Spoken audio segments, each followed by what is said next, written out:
some of those early MamajoeVramajoe demos, they're pretty bad. The first 50-ish songs that we put out there have some questionable vocal takes, and they don't sound very good a lot of the times. We're just gonna put it out there. Yeah. One of the MamajoeVramajoe projects for this year is we're releasing an album that's 24 songs. All songs are less than 1 minute long. MamajoeVramajoe is also a religion. Also, we have our own astrology system called Purpology. If you are listening to this, you have ascended and Earth astrology no longer applies to you. I'm all for sharing and paying taxes into a government that'll represent the people and take care of people and help the most vulnerable of society. But since it's not doing that, we need to make a religion and just not pay taxes. I have a record collection that I've had since I was a teenager. I actually stole some records from my stepdad. Thanks, Craig. They were in the garage. I'm like, you aren't using them. I might throw out a song and think it's bad, but then play it on Twitch and people are like, I love that one. And I was like, really?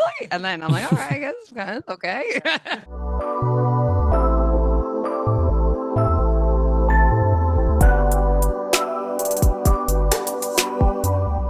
Thank you for listening to this episode of Hero's Journey, and joining me on this episode is Tea Eater. Thank you guys so much for being here. Thanks for having us. Oh. Hey. Yes, I'm Tarra. And I'm Vram. Yeah. Thanks both of you for... I sing and I play guitar and Vram. I play guitar, and for the first time ever, I sing 3 words or 4 words, and you gotta supplement those choruses every once in a while. Well, it's also like you got to get the exclusivity, right? It's got to be special when you get on a track. Yeah. This is the song where the boys sing, Yeah. What, you used to sing on Fuck the DMV too. Yeah. Back in the day. Yeah. Awesome. No, I mean, I get it. One of my favorite bands, 21 Pilots, has 2 members, and the drummer for the longest time was like just the drummer, and then on their latest album there's one song where he does like 2 lines of a bridge, and everyone freaked out. It was like, oh my god, he's singing now. Nice. That's fun. Yeah, they've been around forever. Yeah, I love them. But I want to get into you guys. Part of it, I hope you can excuse that kind of awkward intro, because part of the reason why it's so awkward is I used to write these intros to guests, which sometimes I still do now, but I found it really interesting to just give them the chance to platform themselves and like kind of elevator pitch, because certain bands, a little bit with this one too, I don't want to like miss genre anything, or I want to make sure I explain it well. And some bands are just so out there, so unique, that it's like I don't even know how to describe this. So for anyone who hasn't heard Tea Eater, how would you kind of describe the music that you guys make? Just like a weirdo art punk band. I guess lately I've been thinking like we're also in another band that's very minimalist, and I feel like this band's more maximalist art punk that's has a lot of songs about like micro specific obsession topics. If that makes sense. Yeah, because a lot of our songs are very literal, but literally about specific things. Yeah, which I think is great, because like I feel like no matter how specific a song or an artist gets, listeners are gonna still attach like their own meanings to it, or even if it's like a slightly different situation or a slightly different thing, they'll just like it fits well enough, or the feelings still match it well enough that they attach it. So like there's no problem being super niche in something or being super specific like you were talking about. Yeah. So yeah, let's get into, I mean, something I started to take a bit of a listen to was just the latest album, I Don't Believe in Bad Luck, released back in March. It was super cool. Tell me about just like the process of making it, anything about that album. Yeah, I Don't Believe in Bad Luck. We recorded at our friend's studio, La Fam Studio in Brooklyn, with our friends Jasno Suarez, who has his own project, and also Vanessa Silberman, who's an amazing producer, and she also runs the label at Diamond Heart Productions. So we released that record and the one before that, Obsession, on her label. And she's also always like produced all my vocals for the past 2 records. And we had Lindsay and Lawless on bass and Abdon Valdez on drums for that record. When did we record that? 2022? I think so, yeah. No, 23. Okay. Yeah, I think because we had a residency January 2023, and then we started recording right after that. And then we finished it in like 2024, and then it was just released this past March. So, but like the Yeah. songs were written like in 2021 and 2022, kind of like the end of COVID batch of songs. Yeah, awesome. I feel like that's a Yeah. pretty typical like album you're writing things, ironing it out, and then record it, get in the studio, get everything just down, and then all the post production, editing, things like that, and then inevitably, unfortunately, just needing to come up with a release plan and getting everything ready to just put it out there in the world. Um, for at least for me as like a more creative person, that's the boring, more like admin side of it. I was like, I want to just like make something and put it out there and wish people would find it.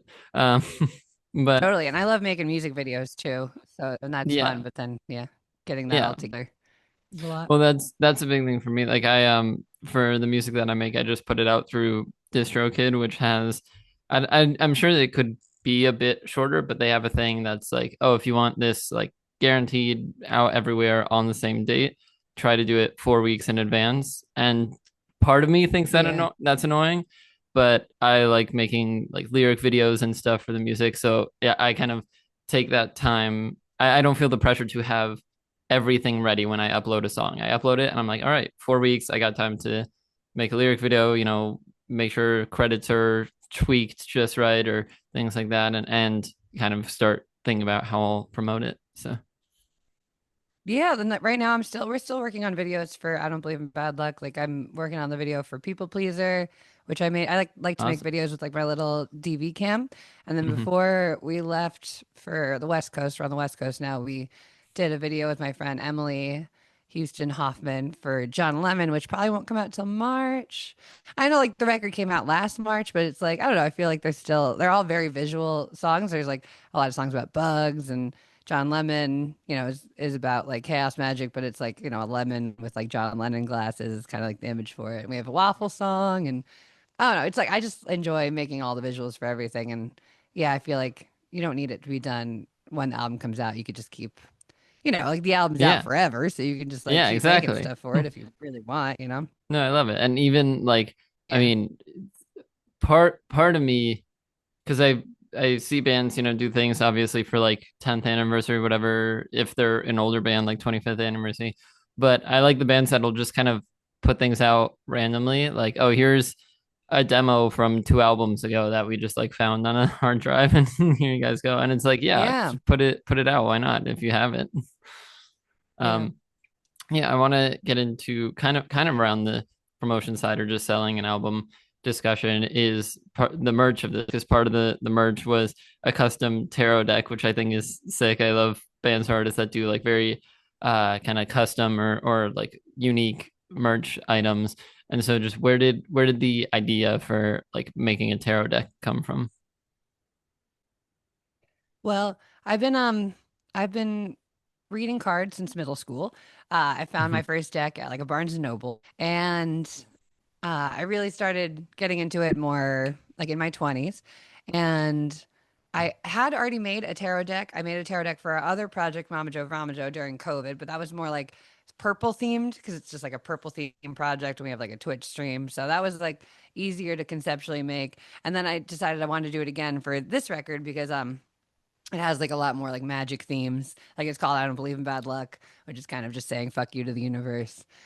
You're just like, I'm just gonna make my own destiny. And I feel like tarot cards, yeah, there is a lot of like destiny and, future fated things that could happen. But I feel like with tarot cards, you can kind of like co-create your own destiny with them. And like that's why when you get readings with people, you kind of have to be careful what you say to them because it's like you're both like kind of like because once you like humans, I feel like are very susceptible to suggestion. So it's like you want to point yourself and everybody that you might be reading their future for in like a positive direction.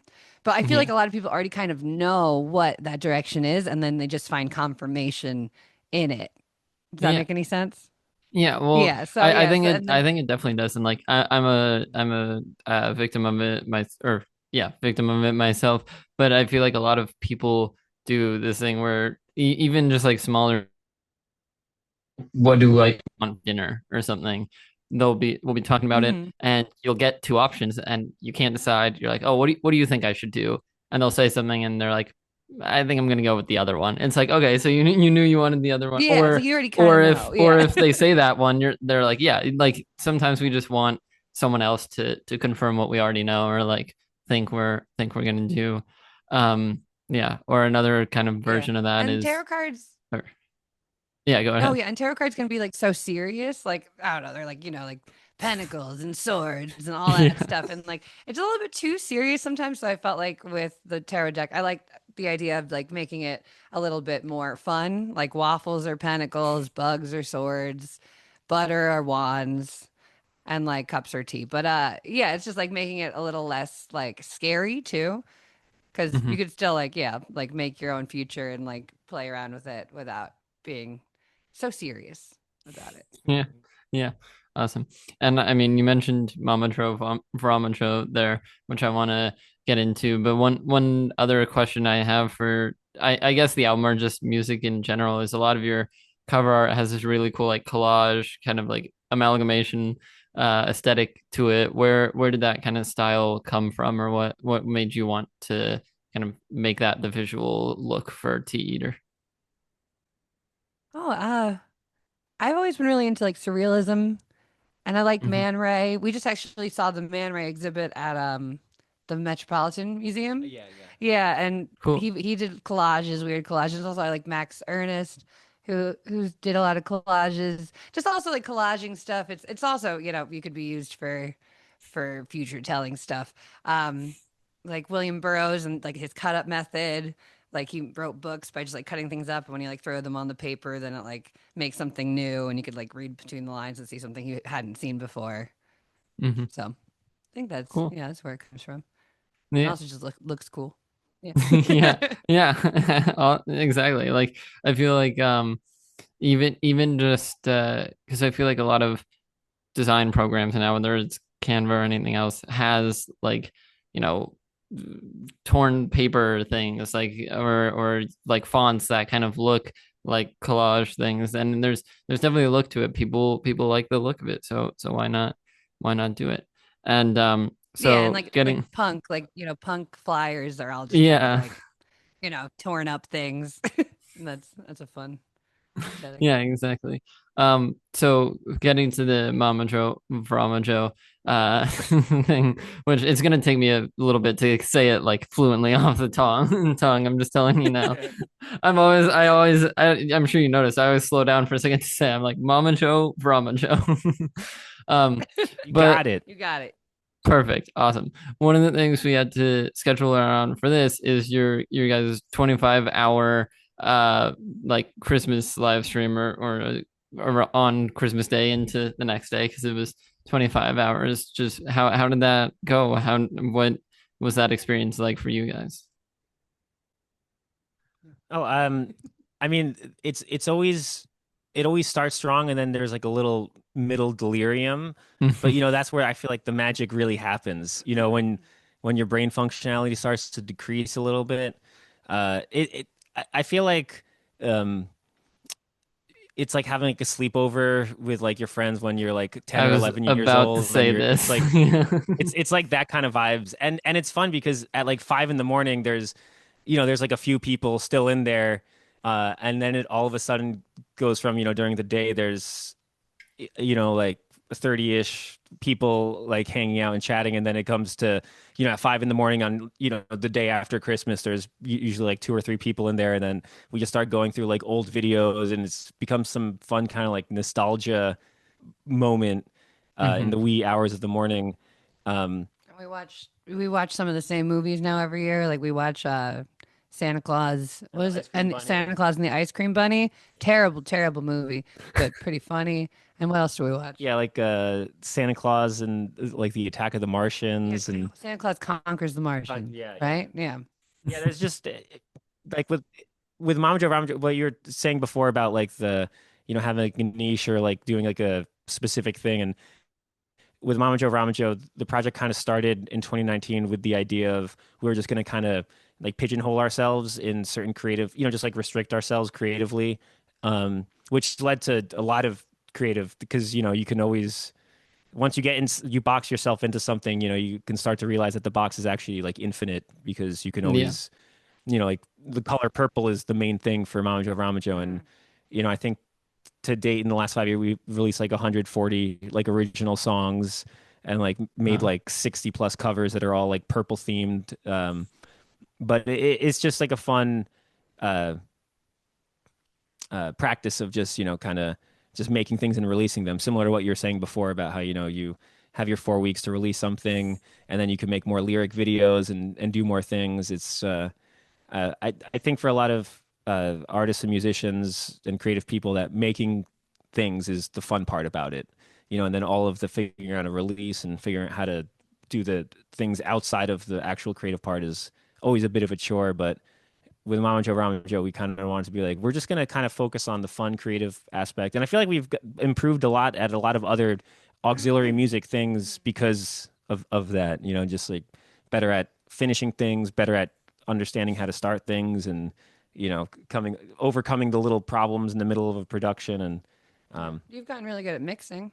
yeah, I've been doing mastering the last like few years for friends, which, if you spend a couple thousand hours, in trying to like hear the difference between it's yeah, it's just fun, and I always encourage everybody, whatever you're curious about or whatever uh, creative projects make you feel fulfilled or whatever that emotion is, like you just gotta kind of just go for it and just let yourself loose and not judge yourself too hard. And I feel like some of those early MamajoeVramajoe demos were like, they're pretty bad. But they're like the first, like 50-ish songs that we put out there have some questionable vocal takes and like they don't sound very good a lot of the times.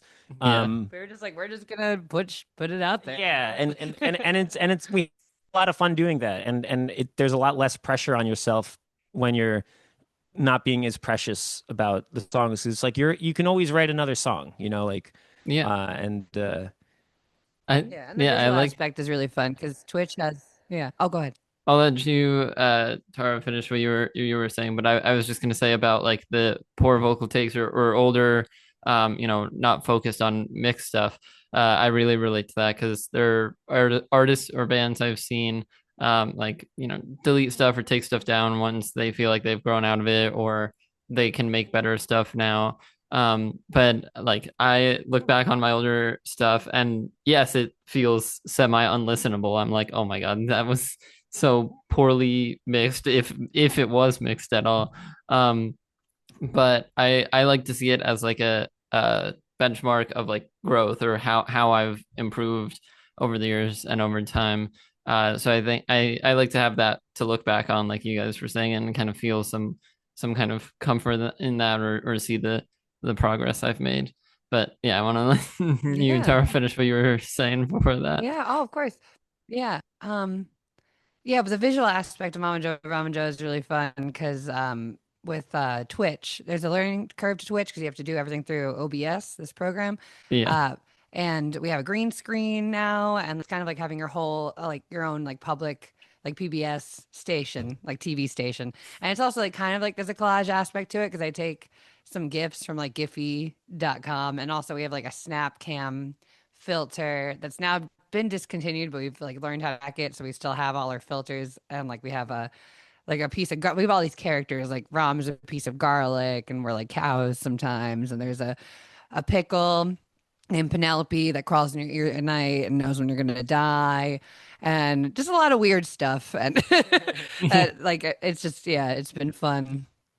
Yeah, with the visual aspect of it. And we actually have a music video we're finally gonna release for MamajoeVramajoe, I think in February that we did. That's more like kind of high quality. We did it in LA last year with some friends for Who's Got the Wi-Fi. If you love live music and going to concerts, you need to get yourself some Loop earplugs. I made a video on my second YouTube channel about Loop earplugs, and they were the best earplugs I've ever used. They do a great job at blocking out crowd noise, but still allowing you to hear the music. They come in this tiny, very portable case. You can see it's like a fraction of the size of my hand. Plus, they just look awesome. I got the ones that they did in collaboration with the Tomorrowland Music Festival, and they look awesome. They say live, love, unite on them. You can see they're in a cool circular design, so even when you have them in, you don't just have this big block plugging up your ears. There's a nice ring, makes it look a bit more stylish than normal earplugs. I have the Loop Experience 2s in collaboration with Tomorrowland, and even with the earplugs themselves, they sent me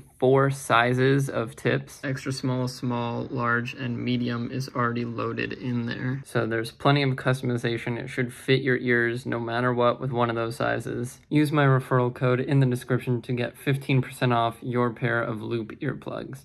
Back to the episode. With, Tea Eater, MamajoeVramajoe, all the like projects you've been involved in musically have for both of you kind of held the same like creative process in it, or do you have different approaches like depending on the project you're writing for? Just take me into like the how creative processes might change depending on what you're writing for. Yeah, Tea Eater is more of a like solo songwriting thing. So I usually start with like a drum loop, and then I like to make a bass groove over it, and then the rest comes on top of it. Or I'll think of or I'll find like a line, or like a lyric that I like, and then I'll just record that on my phone, and then later I'll make a song out of it. For Tea Eater, yeah, I like writing about anything. In 2024, I was in a Song of the Week club with a few friends who are also in great bands called Big Girl and Tetchy. And I feel like a lot of the stuff that we're recording now for the next record with Rex is from that process of doing a song a week. And MamajoeVramajoe is more, how would you describe our process? I guess MamajoeVramajoe is more like if we find like a funny concept. Like for instance, one of the MamajoeVramajoe projects for this year is we're trying to write and release an album that's 24 songs. All songs are less than 1 minute long. So that's just like we're like, all right, we're just gonna do that then. And so like for instance, one song that's like 15 seconds long. We always try and carry that, being less precious with it and just trying to just make things as kind of like a exercise in creativity. Yeah, it just happens. Yeah, 24 songs with under a minute. All under a minute, yeah. And just kind of just picking a concept that resonates and then just going with it. So with MamajoeVramajoe, I feel like we just kind of just come up with ideas and then we'll just record them, and it's all pretty much done on our laptop or home computer. There's rarely any times that we go to like a proper studio to do any of that. Mm-hmm. Yeah. Just our friend David, who lives in LA, he like had access to a couple studios. Was it the Village? Yeah, in somewhere in LA. We did like 3 songs. Yeah. So MamajoeVramajoe is also a religion. So we have a 3-song EP called Praise Purple, and we did those 3 songs with our friend David. And he also did Little Bubs, which was one of our first songs. Oh yeah. And he also produced the third and mixed the third Tea Eater record, which is called Cake Stealer, which I'm hoping will be out in the fall. I'm figuring that out right now. But that was a crazy experience because he was working at a tech company, and he basically built like a crazy expensive studio, and then they laid him off because of AI. And and then he had 1 month left, and it happened to coincide with the month we were out here. And I had all these demos, so we just like built the songs on the demos and hired a drummer and just used that studio for the month. And it was crazy so the next Tea Eater records is like a little bit higher produced, but he mixed it too, so it's still a little dirty sounding, but yeah, I'm excited about that. It feels kind of topical with what's going on right now too, just with all the tech stuff. Yeah, no, I keep getting somehow, no matter who I talk to, when I tell them I do music, somehow it then shifts to AI in music, and I'm like, what if we just talked about like anything else in music? We don't have to talk about that, but but yeah, we have enough other real life human things to talk about. Yeah, there's a whole lot going on. Yeah, but I want to get into, because you mentioned there that MamajoeVramajoe is a religion. Just give me the kind of like basics, fundamentals of that religion. Try to convert me to MamajoeVramajoe. Oh yeah, it's all you got to know is praise purple. It's a religion Cool. celebrating the color purple, whatever that, means to you. Uh and we're trying to be very specific that it's not a cult, it's a religion because cults have no tax exempt status. So that's really what it's all about.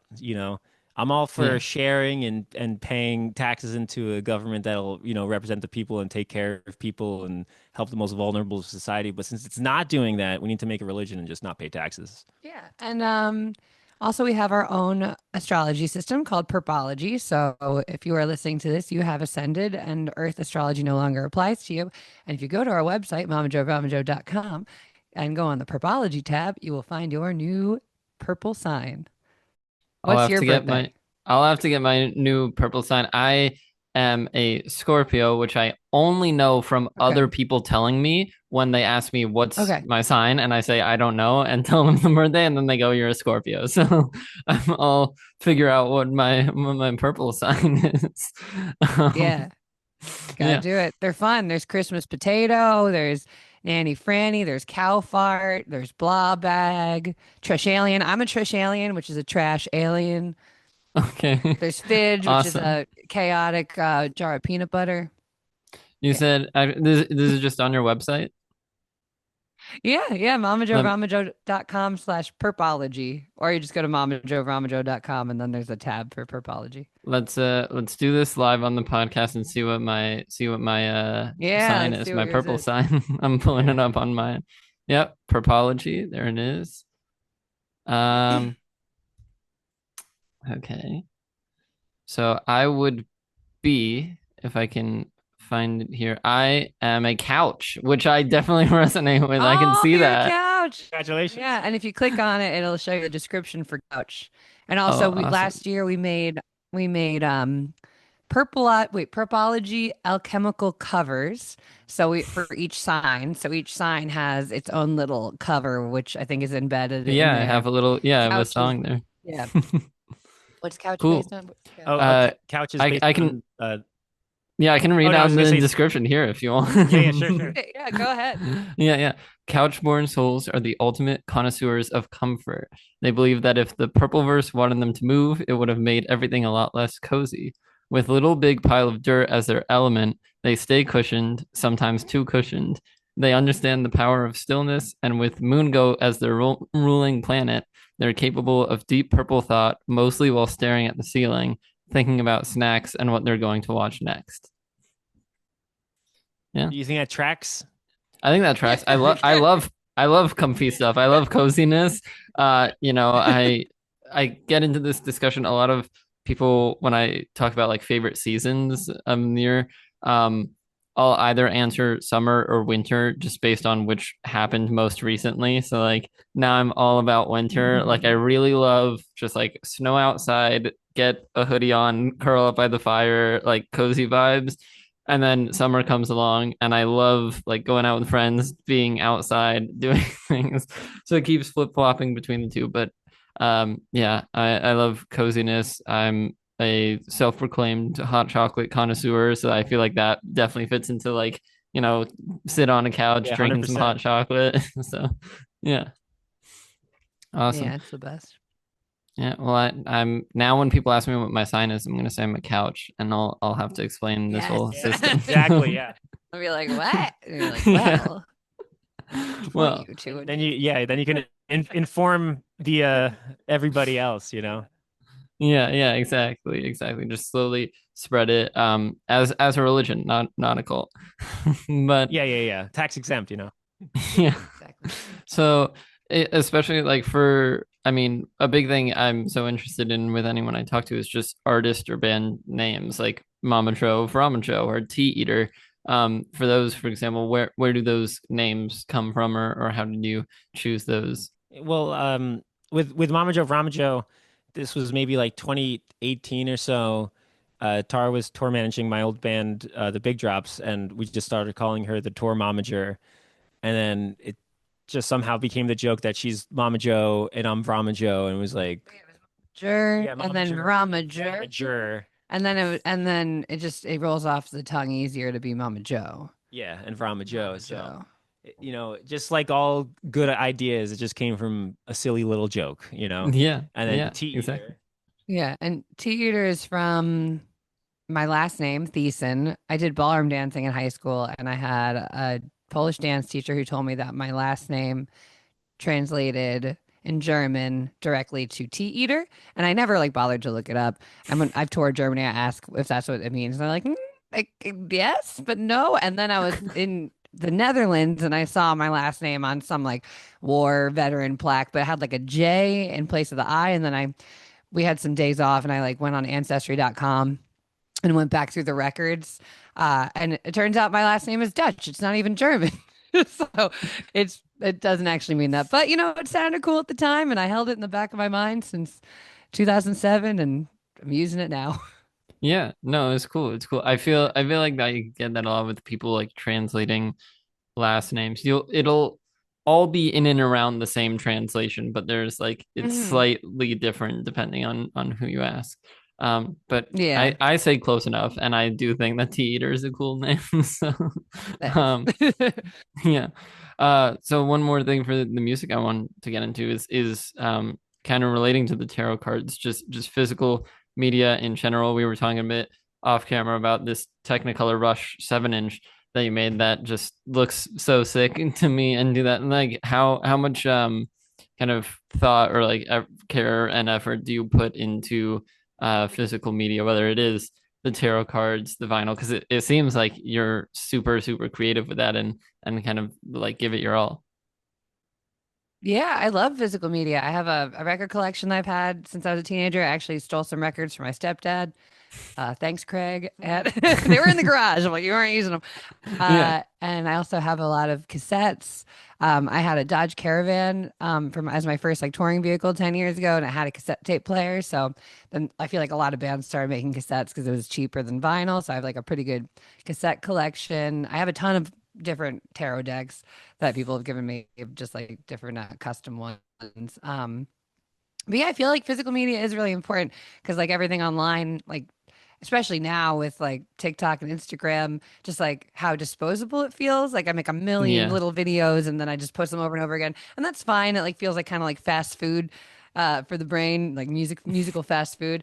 But yeah, I feel like it's great to like have a thing that you can look at and like hold and it's Yeah. art. So it's and yeah, the tarot deck took like a year and a half to make because I hand drew all those cards, and then Vram spent many hours making the borders and like editing them after I scanned them all in. And that, yeah, I'm really proud of that project. I'm happy it's done. And actually, the last color deck was sold this morning on Bandcamp, so we're all sold out of the color And the decks. album. Oh, Wow. and also the vinyl we made I don't believe in bad luck. We only pressed 100 on blue vinyl, and then we pressed another 40 with our friend Rowan, who has a small run vinyl pressing called On the Fly Records. Mhm. And yeah, that had clear vinyl, and then he made like a zoetrope slip mat behind it. A slip mat is like what you put down on the record player so that the record has something to spin on and it doesn't like skip or whatever. And it had a bee that turned into a butter that then flew into a waffle and turned it blue. So it's like as it spun, That's it did that. awesome. And we just sold the last five of those at the Mhm. show last night in Costa Mesa. So I had to update our Bandcamp because now that's all sold out. So yeah, it's fun Shoot. having like a small run of stuff and just yeah, that's special that only like 40 people have those, which is very Yeah. cool. I missed my chance. Yeah. I wish even more that I was at that show last night. But yeah, Yeah, but we I still feel have like it. Technicolor Rash 7 inches. Yeah, Yeah, we yeah, still got which those. Yeah. And looks they're on the sick. I Greenway was gonna. website. Okay, awesome, Thank you. awesome. Yeah, I'll check Yeah, those because out. Greenway Records made them. Yeah. Like made And you were they had do like splatter vinyl. So there's like yeah. only 100 like splatter vinyls of the Technicolor Rash one. Hmm. And you were saying that you had Rex and Diana from ISTA on that one. Yeah, Okay. yeah. Rex played drums and Deanna played bass and sang. And Rex basically produced that. That was our first time working together on those two songs. And there's one more song that we haven't released from those sessions too that we have to get mixed. Yeah, and then we collaborated with Greenway Records, which was great. We love Harry from Greenway. And there was a nice connection with that too, because his office was in the same building that Rex had. Uh, yeah, it's just Yeah. like very interconnected New York is. Yeah. No, that's awesome. Awesome. And so I'm curious, you talk about this song you have with Rex that's not mixed yet, and we got into a bit with the process of making the album, of like, writing to recording to everything. For a lot of these songs that you record whenever and then just go through the process of mixing to get out. How long typically would you say it takes to make like a Tea Eater record, from either like truly start to finish, or at least from like recording to it being put out? Hmm. Maybe like 3 years, Yeah, I think 2 to 3. yeah, usually. Yeah, because Obsession, our first one, I started writing like the oldest song on Obsession, I wrote in 2018, I think. And then, but COVID kind of elongated that process because we couldn't really play them live or really develop stuff. And then, so that was kind of like 2018 until 2023, the release of that one came out. And we recorded with Drew Vandenberg in Athens, Georgia in 2021. And then, but we mixed that in late 2021. And then Tea Eater didn't really start as like a live band until 2022. And then, so that was it. Yeah, I feel like that was maybe longer because of COVID. And then, yeah, I Don't Believe in Bad Luck is more like songs from 2021 and 2022. And that came out in 2025. So yeah, that is another like 4 years. Yeah. Yeah. Yeah. And Yeah. then the next record, we started tracking Cake Stealer in 2024, and then we mixed it this past year in 25. And I wrote those all those songs were kind of like probably 2022-ish. Yeah, but some were from 2020.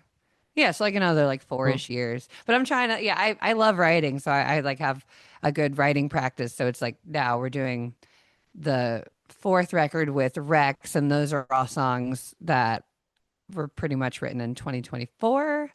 And then now we started tracking that 25. Hopefully we'll finish in 26. Maybe release in 27 or 28. Yeah. So I feel Yeah. like, yeah, it's just like a rolling. Yeah, I'm just yeah, trying to just keep it always rolling. something to work on. You know? Yeah, that's Yeah. awesome. I love, I mean, and at least for me, like I have things that I keep coming back to. Well, they're it's weird because some things I'll just be inspired enough to like start and finish, and it'll be kind of a whirlwind, and then within like a couple months it's like I get a song done or something. And then Hmm. I'll go back to like an old project that I had from even before that, having this idea, and like keep working on it but not quite finish it. And so there's like always, I'm glad because it gives me something I can work on. But part of me does want to just like get better at finishing things and putting them out.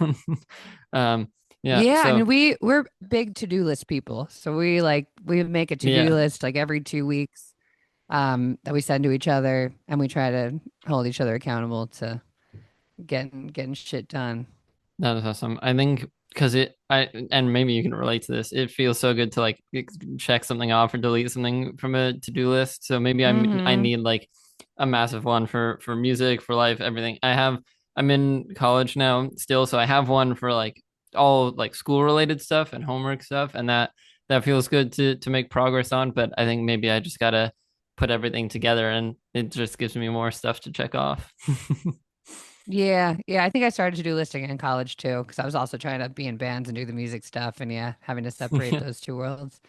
It's a lot. And I really Yeah. like I started using a big calendar recently. So it's like 'cause Mm. there are just like ongoing things like on the first of every month, I'll like check to see just like business stuff, like check to see if there's any like shows I should pitch either band for. Like I try to do that every month on the first, and then also like finances and all the boring shit, like just like having that like Yeah. laid out so you can get so you'll get it Get it done. out of the way early in the month, and now the rest of the Yeah, month can yeah, be yeah. fun, creative stuff. Are you a music artist looking to get your songs on Spotify, Apple Music, and basically every other streaming platform? then you should check out DistroKid. DistroKid is a music distribution service. It's what I use to get all my music out across platforms, and I find it really helpful. You can manage your songs, lyrics, credits, and even manage releases across artists under one account. I don't think I would have gotten started as early as I did with music if it weren't for DistroKid. So if you want to get started, I'll put their pricing on the screen here. And yes, that does say the cheapest plan is at $2 a month. I know some of you spend more than that every day on your coffees. Like, this is to get your music heard by the world. When we're getting off track, DistroKid has so many additional features like pre-save pages, getting your music onto platforms like Instagram and TikTok, where people can put your music on their posts. If you use my link in the description, you will get 7% off any of these plans, making it even cheaper to get your career started, and so much more. So again, check out my link in the description for 7% off any plan. And now let's get back to the episode. I feel like we've been talking about ISTA and the work you do with Rex. So Vram, maybe you saw it from the interview I did with them. I actually asked them for some questions I should ask you guys or Tarra when I have you on the podcast as Tea Eater. So one thing I want to ask is about just the love of butter. Even with the tarot cards, you mentioned it there. Where does this love of butter come from? But I think my ancestors. I think my grandmother, my grandmother who is still with us, she's 93. She always keeps 2 big tubs of butter in her fridge. She has nothing in her fridge except like 2 big tubs of butter and a couple yogurts and like some cold cuts. And that's like it's crazy that like yeah, the percentage of her fridge of butter is pretty it's very high. And then during COVID, we were up in Lake Placid with our friend Teen, who also plays bass in our other band Gustav. And I was just putting Earth Balance, which is vegan butter, on everything, like on crackers, just like it was like my coping mechanism. So like we wrote the butter song as a joke, and it just was good and turned into a real Tea Eater song. And everybody, it's something everyone can get behind. Butter is a great comfort in this dark, trying world we're in right now. Yeah.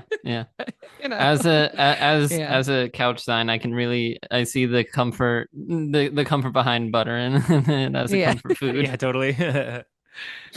And then the only other question they brought up was just and I feel like we've touched on it, recording with them in the studio Rex has out there. Just anything about let's just get more into the actual like collaborative relationship of their how does it usually go when you're recording with them or working with them on something? I usually bring a demo. I have like a list of demos, and they're very like nebulous still. They're just kind of like a verse and a chorus and like a vibe. And then Rex he's an ideas guy. So he has like a lot of ideas, structure, and kind of like adding and subtracting and like even like collaborating with you because you play the bass. You're playing the bass on these. So like kind of like changing the rhythm of the bass a little bit. And yeah, and just we haven't gotten to like the lyrical side of it, but I think he might have some ideas for that too, which I've never really collaborated with anybody on lyric writing yet. So that might be interesting. And yeah, like a lot of the songs we're experimenting with the next record with like doing some electronic drums and also some live drums, but the live drums, he was playing the live drums, but kind of like making a loop out of it, making a couple loops and then kind of like moving things around. Um, yeah, I feel like the last couple records in general have been more like piecemeal. And then right now when we're in LA, we're actually like starting to play some of the songs from our next record, Cake Stealer, live for the first time. And one of them is called Put Me on the List. And I just didn't realize how fun it was going to be live because you're just kind of like, you're making it in the studio. You're like, yeah, this could be cool. This could be cool. But then it's still so magical when like just like a band plays the song Yeah. together. But yeah, it's hard with timing to like get a band together and get all the songs perfect and then recording it. So that's why I feel like we've been doing more the piecemeal vibe. But we might get back to oh, there is one song with Rex on that record that we did all jam together on. Timetable or? No, there was Hyperstition. Remember? We were like, we did it at the very end. We all played it together. But yeah, we do have Ulster Bus Timetable, which we have been playing live with our drummer Shar in New York. So that also that was already kind of one of the only songs that was already done live that we are recording. but there might still be some tweaks to it. We'll see. But yeah, Rex is great. Love Rex. Love Deanna. Deanna is also such an amazing vocalist and bass player, and she's just so cool. And it's Cool. just like great being there. And they have a couple kids, and like we love the kids. We Yeah. love hanging out and having them come down the studio. And yeah, Rex's son Emmett is already he's only 3, and he's like a crazy drummer, which is so funny to say. But yeah, no, he's so good. That's Crazy. awesome. Yeah. Yeah, yeah. Yeah. Yeah, cool. Well, I mean, that's amazing. Yeah, I'm like it's now I have a couple like yeah, extended family like relatives who are having kids, and so I'm like regularly around newborns for very young kids for the first time, and Mm-hmm. it's awesome. One, just they like I see where the phrase comes from. They grow up so fast. Of like every time I see them, they look completely different and are like twice the size Yeah, as the no, it's last time I saw crazy. them. um, Yeah. but also they're just like so cute and funny, doing whatever like little human mannerisms they have at the time. Yeah. Um, Yeah. yeah, Yeah. I and like so the 1-year-old drunk walking phase when they're like one and yeah, they're like kind of just like a drunk person. But yeah, it yeah, goes by so fast. You really gotta savor that drunk 1-year-old walking time. yeah, It's yeah. true. Well, Yeah. recently I've been enjoying the I guess it'd be like around 2-year old yeah, like 2-year old when you're on FaceTime and they get the phone and start running around with it, and you're just watching a baby like run around a house like that Like kind first of person. Yeah. yeah. God. Yeah, my neighbor's kid, this is 10 years ago. He's like, or almost 10 years ago because like 11 now, which is also crazy. But I went upstate with them to like help decorate their house or whatever because they just inherited this house. And then yeah, he took my phone and just made me chase after him, and he just threw it and smashed the screen. I know, Connor. I was like, but yep. But now he's Yeah. 11 and he's yeah. Yeah. I hope he wouldn't do that now. Who knows? Yeah. Well, now, now you get the fun part of like telling them these stories, and you can be like, Yeah, I you definitely know, don't remember this, totally. but when Yeah. you were one, you just threw my phone at a wall and just shattered the screen. Yeah, or the first time I babysat him, just for a minute while my friend was picking up our other kid from school, I like was holding him and he threw up on me and then he pointed at me and laughed at me. I was like, this is just who you are. It was so funny. Yeah, I should tell him that at some Yeah. point Yeah. soon. Yeah. Awesome. Well, yeah, pivoting back to the music, Yeah, yeah. especially with Tea Eater, one of the songs I listened to from this playlist I was talking to you about of just how I discovered you guys, discovered ISTA, was File Not Found, which I took a look and is like that also one of your bigger songs, at least on Spotify.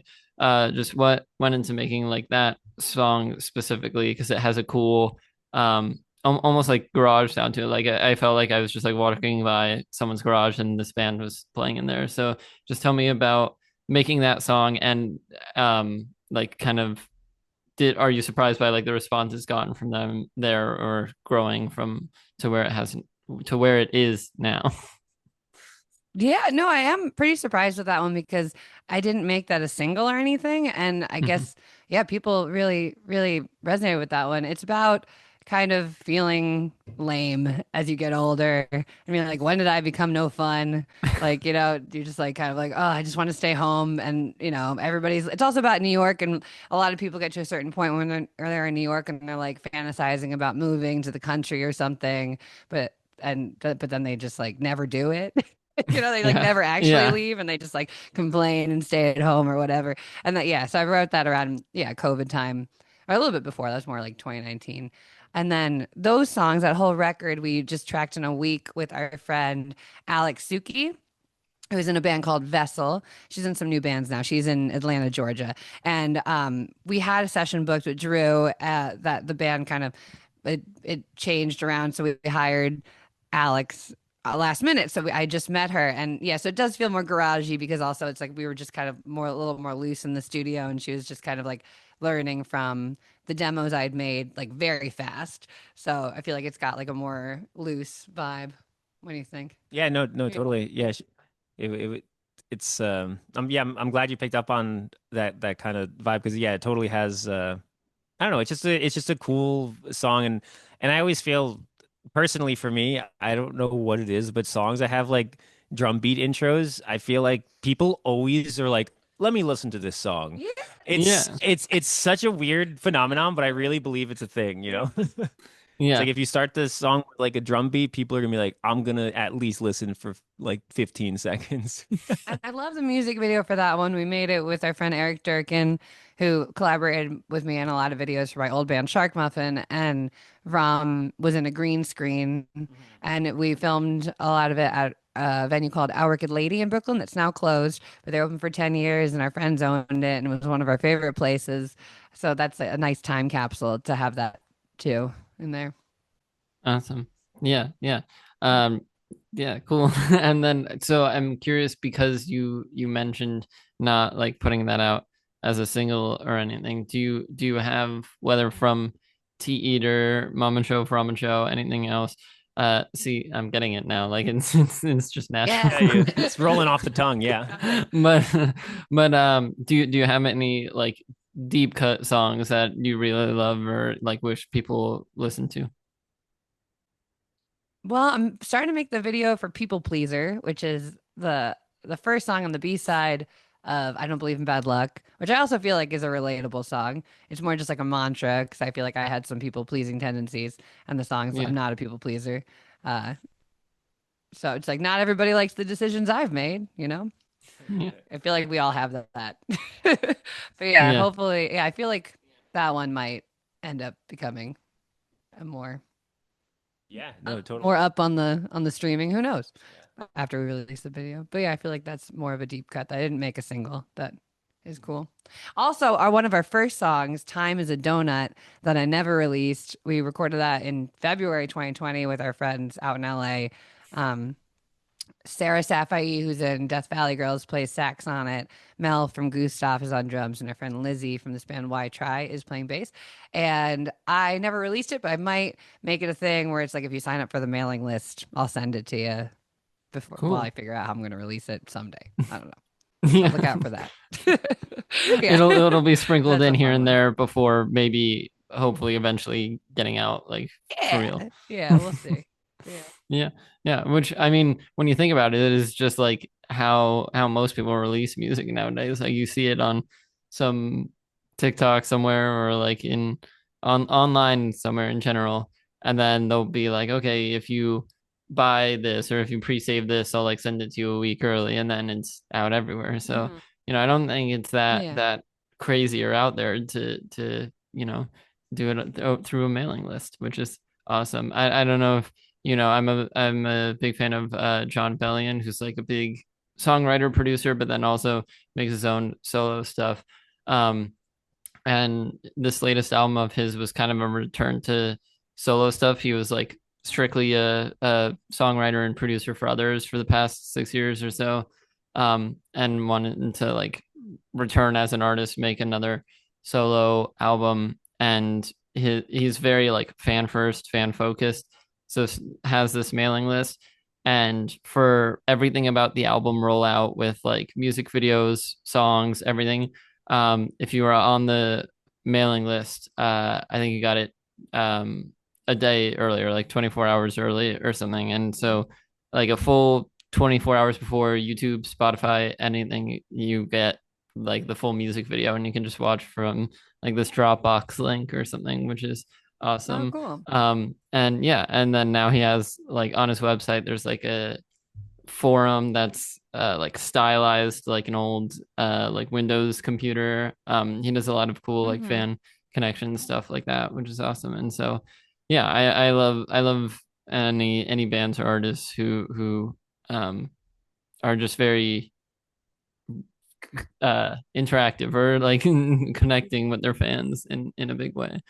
Um Yeah, no, it's really inspiring. Yeah, and we both have Discords for Mama Joe, Rama Joe, and Tea Eater, uh, which I should probably promote more, but that's where, you could come hang out yeah. and talk to us and But yeah, yeah. I do feel like if I had to be like the future of music, but like I do feel like the future of like bands surviving in the next 10 years is that like direct artist to fan connection is super important because I mean the music industry is basically a giant system of gatekeepers and people who want to keep their jobs that they're and like a lot of those, you know, managerial jobs and industry jobs are they're just there to kind of they're like a filter for people to use to find new music and it's not necessary anymore. A lot of those jobs are kind of like Yeah. antiquated.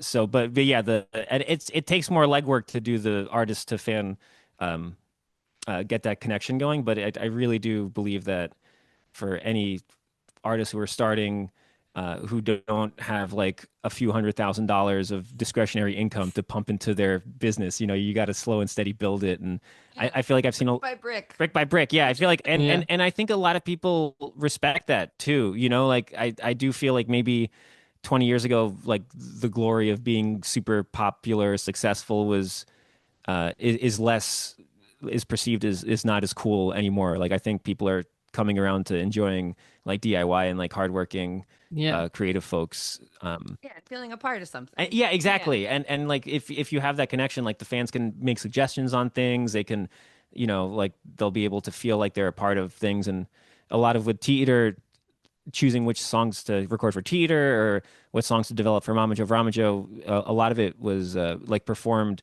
on Twitch and shared to like the super fans on like Discord and close friends and they give input and so it's cool to feel like you have like a group of people who are there to kind of just Yeah.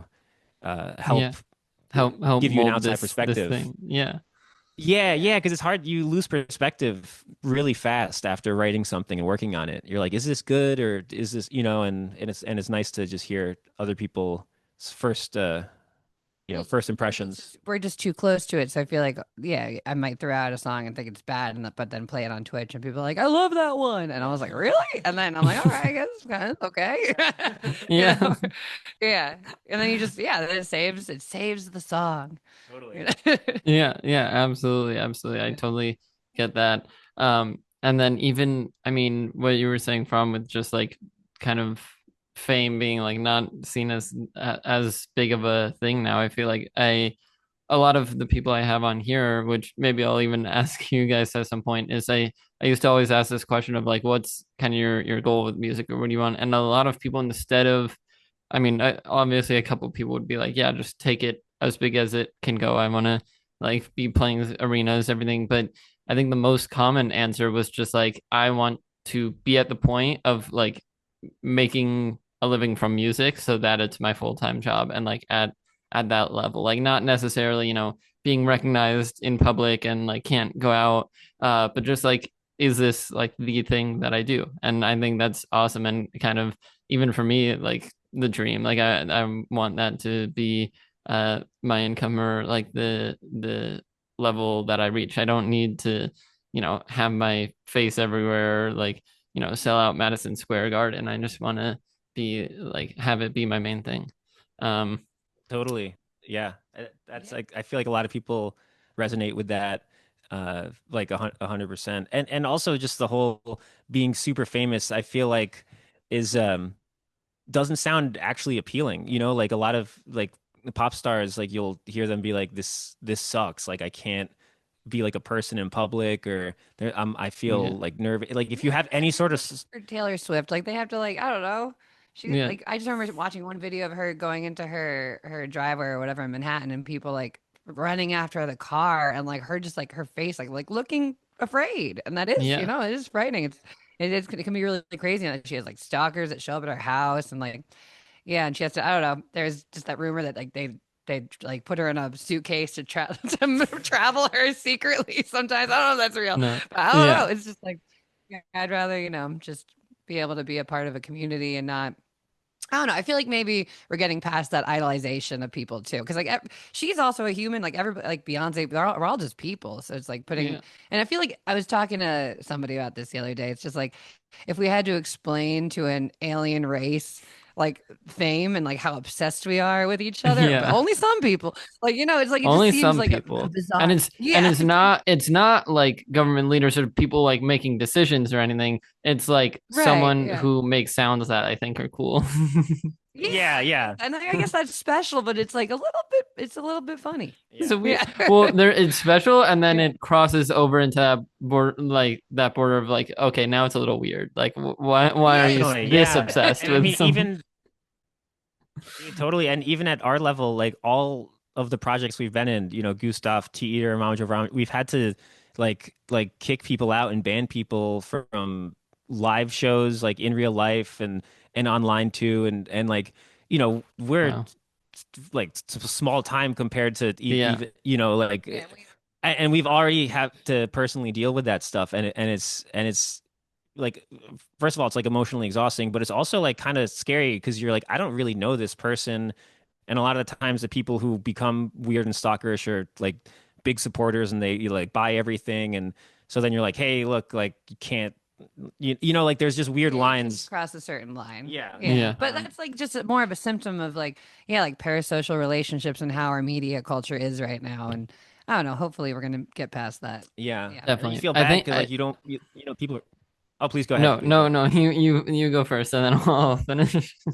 Yeah, I was just saying, like, I feel bad, I want people to feel happy, and like I'm happy that we can make music, and that people appreciate, and is something that fulfills their life. But it is that weird line where it's like you can't, I don't like, there's just that weird line where it's just like, what is this Yeah. line between you being someone who supports and then someone who's like crossing the line and like wants to know weird information about our personal lives, and like it's like, dude, like thank you, but like this is getting super uncomfortable, and sometimes people will be like, oh yeah, I understand, like my bad, and then other times people are like, no, what are you talking about? You can't like kick me out, so Yeah. uh and that's why it's like I don't even want to be like Billboard, like that just sounds Yeah. uh very anxiety inducing.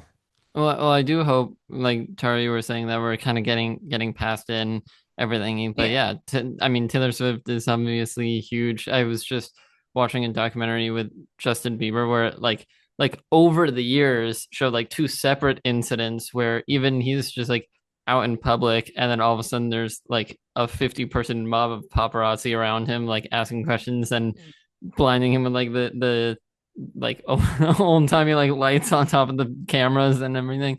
And like that is just like absolutely not appealing to me. Um Yeah. and like I kind of understand, and with just like the unrealistic expectations of like they, you know, get uncomfortable once or say something they shouldn't once, then it's like a whole big thing with their supporters. And it's like, well, I feel like if time and time again I was getting mobbed on the street and asked all these questions that I've either answered a bunch or don't want to answer, I feel like once or twice I'd have to give a more stern, like, no, stop asking me that answer. Um, Absolutely. Yeah. Yeah. And I feel like with Chapel Roan a couple of years ago, she yeah, had some incidents. Yeah, and she was very vocal about it. So that's why I feel like the narrative is shifting a little bit. And I just remember one TikTok where she was like, I'm just some random bitch. Like, would you really go up to some random bitch on the street and like accost them? And it's like, yeah. it's true, she's not wrong. Hey heroes, sorry to interrupt that podcast episode, which I hope you are enjoying, but I wanted to tell you about my clothing line, Quest Clothing. Ever since I started really pursuing YouTube and music and all these creative things that I do, I've dreamed about starting this clothing line specifically. I had the name, I had the idea like for years before I started it, and now it's finally here. You can wear clothes like this. I have sweatshirts available, t-shirts, even clothing for like my music with cover arts and lyrics and things like that. It's all super, super cool. And right now is the best way for you guys to support me across everything I do. So be sure to check out the Quest Clothing web store with the link in the description, and follow at Shop Quest Clothing on Instagram for updates about collections, discounts, things like that. Anyways, I don't want this self-sponsorship to take too long, so let's get back to the episode. Well, and that's getting to what you were saying with like parasocial relationships. I was just listening to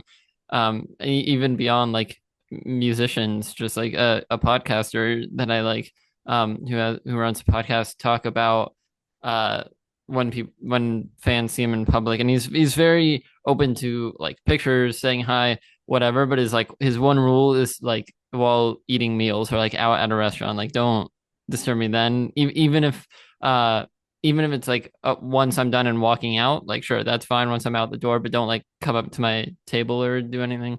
Um, but even then, he was saying like all these people who want pictures, they watch all the content. They, like you were saying, from buy everything that you put out, and you give so much, so they feel like they have that relationship with you. But as like creators, we don't get that much back from all the viewers or consumers of our content. So they come up to you, they know all the songs, know whatever level about your personal lives, but this is someone you've never seen or met before and know nothing about, and it's a complete stranger. So like needing to deal with those two different sides of it, of like even if you know me well from whatever I do, like I have no clue who you are. Like you need to give me some space or like some understanding to like, oh, okay, you're a fan, cool, thank you for like listening or watching or whatever it is.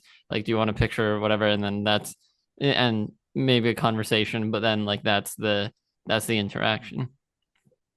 Yeah. Yeah, totally. There's a great White Stripe song that's like kind of about this. Another Mm. one, it's like take, Oh, take, that's yeah, and it like goes from like, yeah, just wanting an autograph to wanting to a picture to wanting like a piece of her hair. Just like keeps Yeah, going.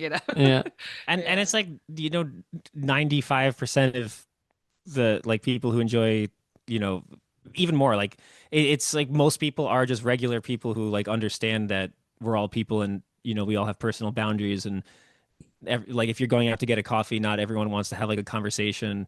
And another thing like about what your podcaster friend was saying with like the don't um like bother me at when I'm eating, yeah, like another thing is that the majority of people who come up to you and talk to you about stuff, they don't actually want to have a conversation. They just want to like tell you things. They're not yeah. they just want to be like, hey, by the way, I like this specific thing. I And love it's not this thing you and did. it, yeah, and then Yeah, And I appreciate that. That's and great. it's super But nice, and it's it's super like nice. thanks, and but then there's like a okay, like you say your thank yous, and it is really nice to because that's the whole point of what we're doing, is to connect with other yeah, people. But it gets to that point like after like a minute and a half, it's like, well, where do we go from here now? You know what I yeah, mean? Like like some people yeah. just like are gonna linger and just want to keep talking about something, and it's like, well, but I'm going yeah, about it's just my like a day different. or whatever. Yeah. Yeah, and everyone has their own anxieties, and no one's so Yeah. we're all trying our best. I'm curious if you've seen this, the same people were talking about for New York City, like being a big city and obviously having a good amount of celebrities living there. There's kind of a more um chill, I'll say, culture around celebrities or famous people, where instead of it Definitely. being like Yeah. a big deal of, oh my God, can I get a picture, whatever, they're like actual celebrities I've heard will be walking around New York, and someone like without breaking stride walks past them and is like, oh hey, I love your stuff, and just keeps walking, and like Yeah. is, Definitely, yeah. and it People doesn't do have to be leave a you big alone moment more of in New like, York. oh my God, I saw whoever. It's just like, yeah, I was walking by, I saw this person, said hi. Yeah, like before we played with LCD Sound System with our other band Gustav, I Mm, remember being in a subway car with James Murphy, and he was just standing there just talking awesome. to somebody, and I was like, "Oh my God, that's James Murphy!" But but like I didn't say anything. I was like, "Hey, Yeah, Yeah, you like keep he's that in our internal. neighborhood. just my neighbor." And yeah, we like walk by him on the sidewalk, and we're just like, "Oh my God, it's the guy!" And then just like not saying anything because like we don't want to be like, "Oh, oh, hey," So, but now that we played shows, and we can be like, "Hey, dude, how you doing?" Yeah. But People leave you alone in New York for the most part. Also, I worked at a bowling alley called Brooklyn Bowl, in between like 2012 and 2016, and like there was always like a lot of like famous people coming in and out, and I was terrible back then at like kind of like about recognizing people. So like if a famous person was there, a manager would like make me go bring the bowling shoes because they knew I wouldn't know who they were, and they knew I wouldn't be weird. Yeah. Which is like pretty funny. Yeah. Yeah. Yeah, just It's don't be pretty weird. funny, and All we're it's, trying to say is just don't be weird. yeah, don't be weird, if Yeah. if you do want to say hi to someone or show appreciation, do that. Do it relatively quickly, and then like both of you go about your days, do whatever. um yeah, well, I want to get into just a last couple of questions here to start wrapping things up, some more just like hypotheticals, things like that. Because you guys go on the road, you play live shows a good amount. Do you have a like bucket list of venues or festivals you would want to play at one day? Yeah, like I would love to play Levitation in Austin. We played Levitation in with Gustav in where was it? In France, Angers, France, a few years ago, and that was super fun. I love all the Levitation bands. They're all great. Uh, and Greenway is like loosely affiliated. I know Greenway does the splatter vinyl for the Levitation label, Harry from Greenway. So that would be super cool. And venues, I've always wanted to at least see a show at, but definitely also play a show at Red Rocks, that venue. Yeah. Just looks super beautiful. Have you ever been there by No, but chance? that's a big one for me. That's why I agree so Right? It's just, wholeheartedly. Like yeah, it looks sick, and it seems like a yeah. awesome place to just like see a concert. And even beforehand, afterward, like it's not walking into this giant metal dome like in an arena. It's like I can see this awesome mountain range essentially, or these cool, forgive the pun, red 1,000%. Yeah. rocks. Yeah. No, I know. And like some of my favorite show moments is like when we're playing festivals outside and it's like at sunset, so you can like watch the sunset as you're playing, and that's like just the coolest. I don't know, it's just like beautiful playing shows outside because like nature looks really nice, you know? Yeah. So Yeah. yeah, yeah, and I don't know. We've been so lucky to play so many venues in New York. I think the only other one on the list is Madison Square Garden. Just to say you did it. Yeah, You know, absolutely. not that And I it's ever want to be that famous, but well, but it's just for the also just fam. like such a like New York staple. Like that's the Yeah, big yeah, hometown show totally. that New York right. people get to do. Yeah, and also Forest Hills Stadium is also very Mhm. cool. So it's Hmm. smaller, but yeah, I like Forest Yeah. Hills. Yeah. That's when I just recently like heard about the John Bellion who I was just talking about. He this big return again, like uh uh, I don't know if it was about being humble or not, but in a humble way, like made this return, and instead of, oh, world tour for this album, he was like, yeah, I'm gonna do 2 nights at Forest Hills, and like that's he's Hmm. from New York too, like Brooklyn area, and so he was like, yeah, I'm gonna do these 2 Forest Hill shows, and that'll like that's it. Yeah, because like the um, smaller shows are like more intimate venues like is so much more fun because you could really like feel the crowd. And I feel like Lady Gaga even did like a club tour. I forget when she did like much smaller tour, and Jack White's been doing that too. Yeah, it is just it's like the smaller venues do feel, and also even Paul McCartney just played at Bowery Ballroom this year. Like, it's like stuff like that. It's just like that's cool. yeah. That's cool. I We had a just couple of friends recently that got in. Yeah, it's crazy. Well, yeah, I just recently went to a show there. It's a sick venue, but like I could not imagine seeing Paul McCartney there. Dude, That's just that's Paul sick. McCartney playing Blackbird up there by himself on, like that's Yeah. insane, you know? Yeah, exactly.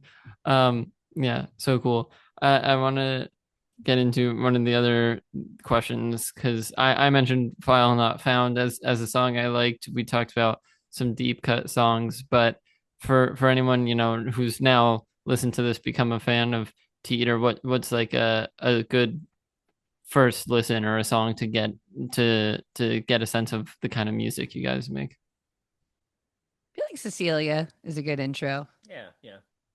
Also, Little White Dog in a Gated Community is more the psychedelic, funny, surreal side. Yeah. And Obsession is also, yeah, Obsession was on our first record, also called Obsession, and that music video is fun. It's like a psychedelic pottery making video. Yeah. Yeah, Awesome. that's more the Awesome. yeah Yeah. Sorry to magical go vibes. back to the small club shows. I just remembered something. I was trying to say this as like a segue and then blanked on it, so just went into the next question. But with club shows, back to 21 Pilots, who I was talking about, one of the I think it was the actually first tour I saw them on. They did a US tour called the Takeover Tour, where it was only like a couple big cities like Boston, Los Angeles, whatever. I think New York. Um, but it was like 3 or 4 shows per city, the first one in some like 100 cap like underground venue, then like a theater with a couple thousand, and then whatever the big arena in that city is. So like Boston, I saw them at TD Garden, but I know someone in Boston who got into like the smaller like club show in Boston. And it's so cool that they're and this also like ties back to the fan connection thing we were talking about. Like even though they're now a bigger, more established band, like want that more face-to-face connection, or like being able to frankly like see the people they're performing to versus like people on the opposite end of a massive stadium. Right. Totally. And I could 100% imagine, like just wanting to go back to playing like club shows just for fun too. Because I mean, they're just different. Like Yeah. yeah, like my favorite amount of people to play in front of is always around like 200. I feel like because it's just like a night like everything feels like close and compact, but there's like a ton of energy there, and it's just super cool and like the most amount of rowdiness, because like everyone's And there's this Yeah. new term I just learned, collective effervescence, I think. okay. And it's just like kind of like the feeling of everybody having the euphoria of like everybody having a shared experience that they're enjoying together. Cool. I don't know. I feel Yeah. like it's easier to do with smaller crowds, you know? Yeah. Yeah, it's No, like more I mean, special. Yeah. yeah, but that's awesome. I've definitely, I mean, obviously it's tough to quantify the collective aspect of it, but like I've definitely felt that Yeah. feeling at concerts where it's like just like an out of body, like almost religious experience of just Yeah. being there and enjoying the show, enjoying the music. So it's awesome. Yeah. Couple more questions is just, do you have, and there's no need to have an answer for this because I know it's tough, or you could have a bunch of answers, but do you have like a favorite Tea Eater or MamajoeVramajoe song? Well, I think now for MamajoeVramajoe, I'm always partial to the things that we released most recently. So Hmm. in October we released a song called God Eats Trucks, and it's just it's still hitting. It's Hmm. still psychologically working for me. Because sometimes when you release something, you're just like, Yeah.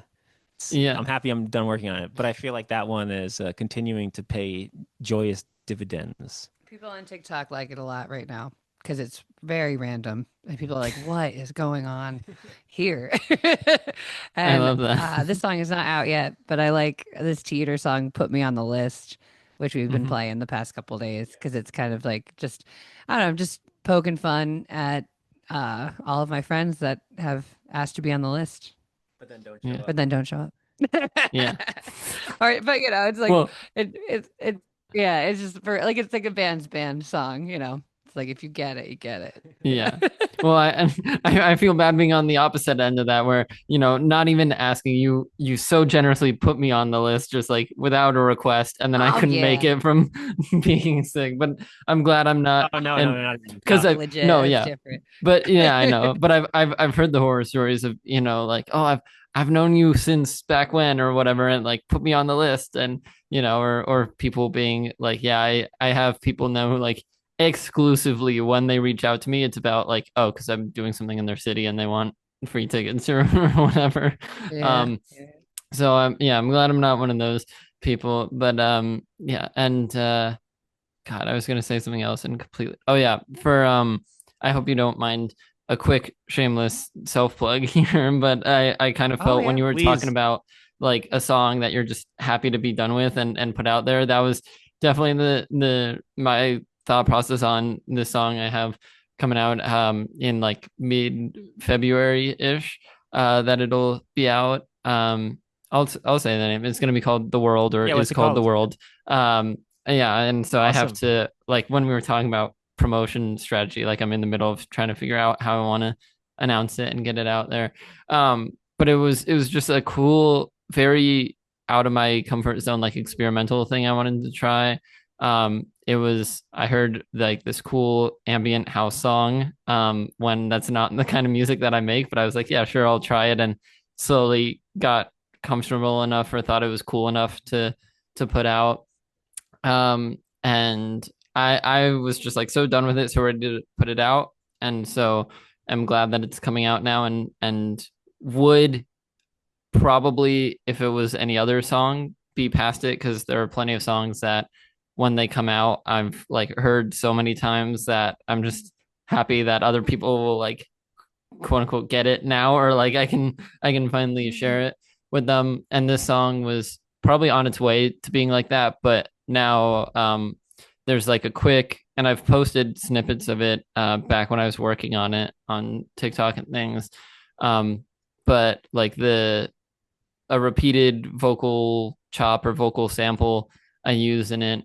It keeps saying like the world is nothing, the world is nothing, and then right before the big beat drop I have, it says the world is pain, and that's like, especially nowadays looking on it, it takes on a whole like, it somehow this random cool vocal sample I found on I think like Splice or something, or Free Sound, was now like feel so topical and about like the world today, and I was like, wow, this is like now like means something completely different to me, or will like kind of, I've thought about doing some kind of visual thing of with like news clippings or things, but yeah, still trying to figure out the visuals, but I totally get what you mean of like putting something out and just being done with it, or wanting wanting people to hear it.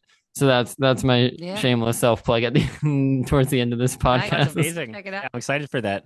Yeah, I can send it to you guys, and it should come out. Let me get the exact date. I think it's February 13th or whatever that Friday is. Yeah, the 13th.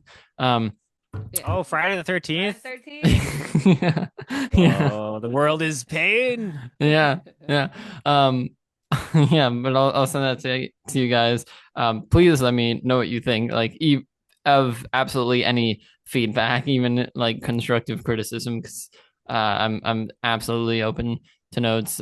With especially mixing and mastering. I'm in college this semester taking a class on, like, it's literally called mixing and mastering, because that's the main thing I need to focus on or get better at.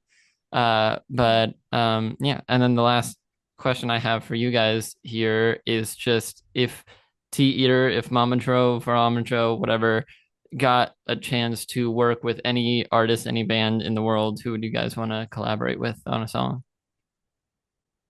Ooh, it's a good question. Yeah. I mean, I just love working like with my friends, and just, you know, like that's, and like knowing someone a little bit, and then you spend like many hours in that relationship in a really special way. So that's, I always love that. But in terms of like specific artists, I mean, like our friend Jeremy Snyder is an amazing producer. The guy that we did the first Heater record, Drew Vandenberg, is also amazing. Like, I love working with him. It'd be super cool to make some music with you know, like John Dwyer and the OCs, or Beck, or like James Murphy and LCD. You know, just people whose music is meant. I mean, imagine making a song with Paul McCartney. Are you kidding? You know, like you know what I mean. There's just like things like that where it's just, there's so many right answers. It feels like. Yeah, exactly. Really like Sextile's most recent album. Yeah, so good. So that would be fun to do a MamajoeVramajoe Sextile collab, because they're more serious, but it would be fun to have a more serious, funny song. Yeah, no, that's awesome. I've actually had them on the show, so it's so funny that you mentioned them. Really? They're so good. I'll send you the episode. Albums. Yeah, I'll send you the episode, and could even, like, if you want, just like connect you two. It's been a little bit since I've been in contact, so there's no promises there, but at least just like make the Tara introduction. randomly met Melissa like in LA last week. Yeah, it's kind of awesome, because she's also she was a bartender at an old DIY venue back in New York, so we had that connection. And our friends Donzi have toured with Sextile. Donzi are awesome. You got to check out Donzi. Donzii. Okay. They're from Florida, but they live in LA now, and they're one of our favorite bands. Yeah, awesome. Basically my favorite band. Yeah, I'm gonna make a note of that. But from what you were saying about like collaborating with friends or people, I think that's a huge part of it.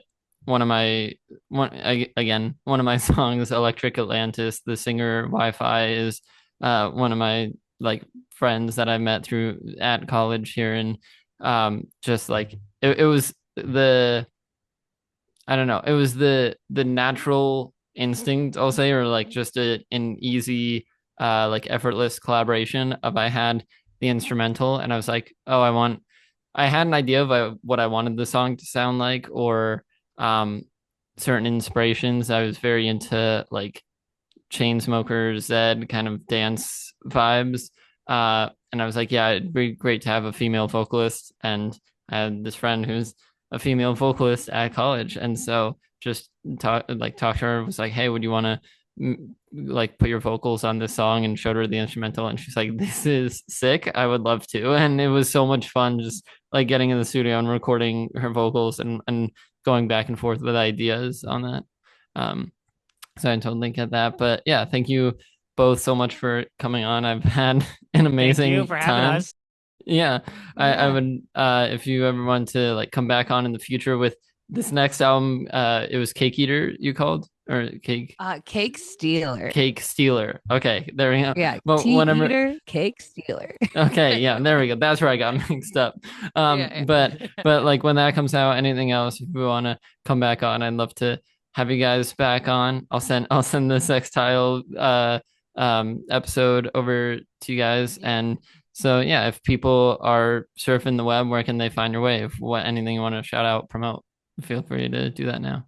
Teaeater.com and MamajoeVramajoe.com.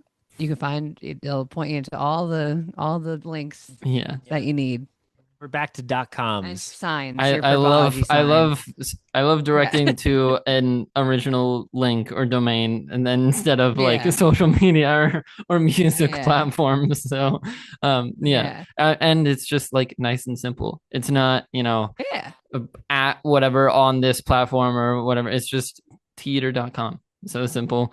And it also just looks like not the same exact website that everyone's on all day, Yeah. It's just yeah. You can add a little more spice to it. I mean, yeah, especially like theater, and as I just saw MamajoeVramajoe with the Purpology, like it's so original, both of those. You guys have such cool websites. So Thanks. but I can't there's wait also a tarot card generator, or you could pull a tarot card on the MamajoeVramajoe site too.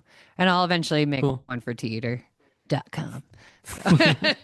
Yeah, but I mean, so cool. I can't wait to hear what's next. And yeah, thank you guys again for coming on.